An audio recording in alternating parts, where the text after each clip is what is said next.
Quelques secondes plus tard, David apparaît dans son ancienne chambre. William entend un bruit provenant du rez-de-chaussée et se précipite pour chercher son fils, lui disant qu'il a l'impression d'être fou et que David est le bienvenu à tout moment. David se contente d'assurer à William qu'il n'est pas fou avant de disparaître à nouveau.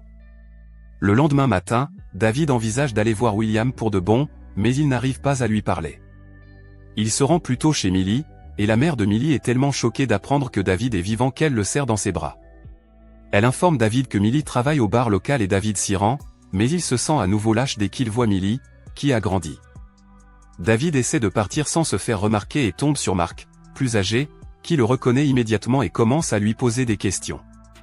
Sa crise est entendue par Millie, qui révèle qu'elle a vu David arriver et qu'elle a attendu qu'il dise quelque chose.